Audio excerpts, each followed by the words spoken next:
to be cautious. Allah says, خُذُوا حِذْرَكُمْ, take your precautions. Yes, what if one of us catches the virus? We're going to destroy our community.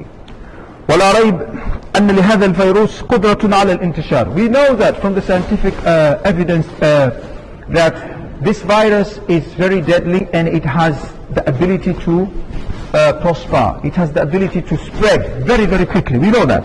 وعلى المسلم أن يتعرف أعراضه وطرق الوقاية منه. So it's incumbent upon us to know the methods and the methodology on how to protect ourselves. As I've said earlier on, فمما يوصي به أهل الاختصاص أن يتجنب الواحد منا العطاس والسعال المباشر في الهواء.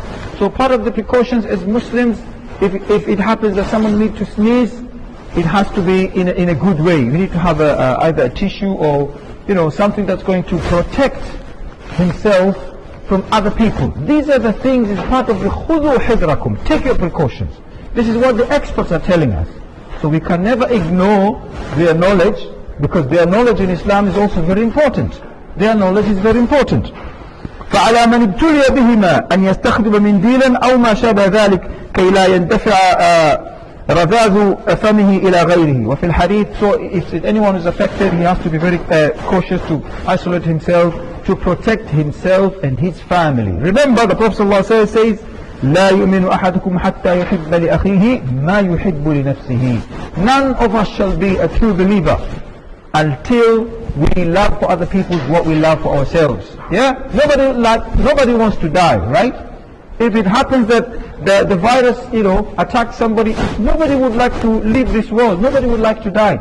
So as much as you like to live, to live longer in this world, we shouldn't be the reason and the cause for harming other people.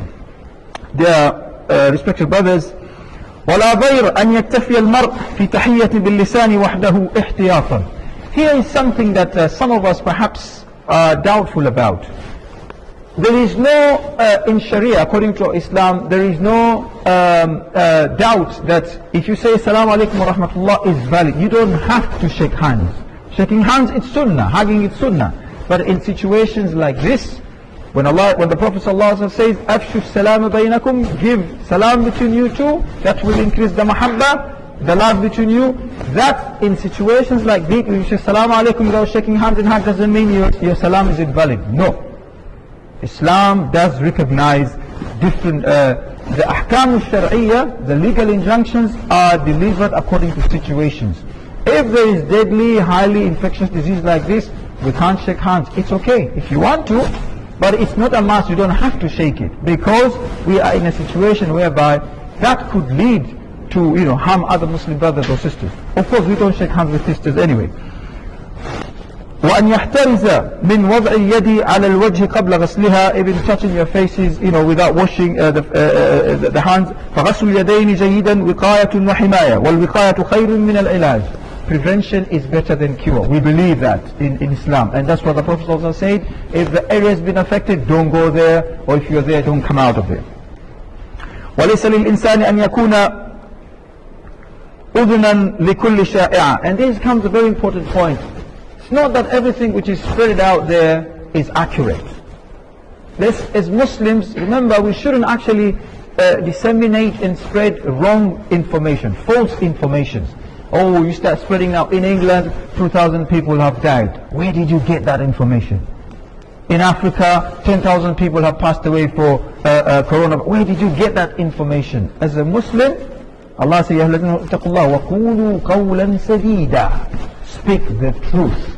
Don't spread rumors.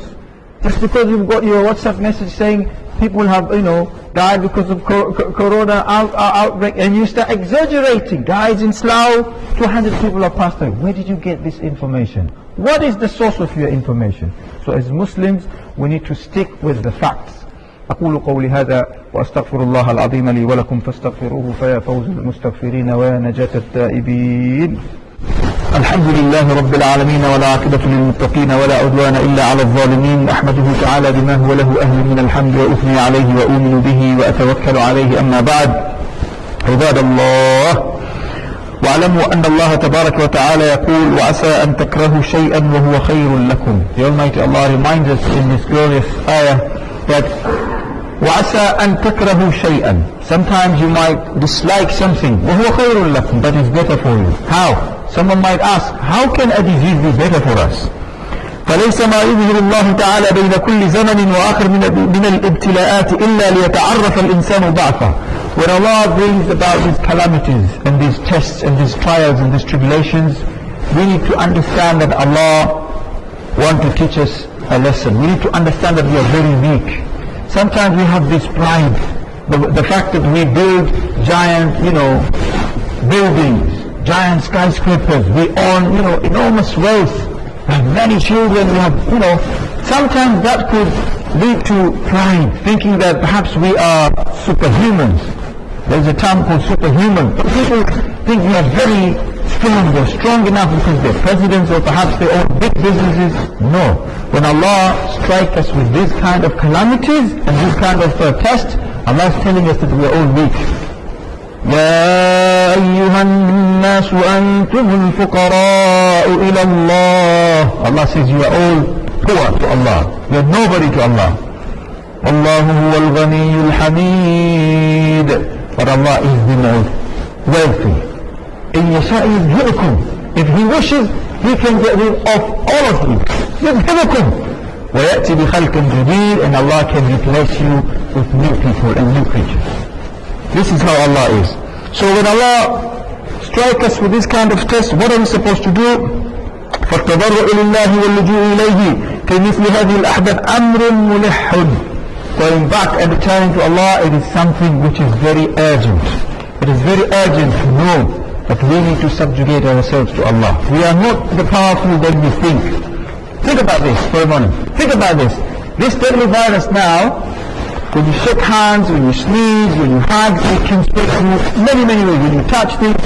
But what if Allah has made this virus to be spread by just, a glance of an eye, just for blinking of an eye, just by looking at somebody, you catch the disease?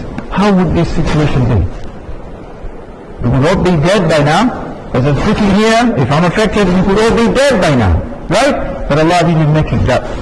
He didn't make this disease to be spread that way.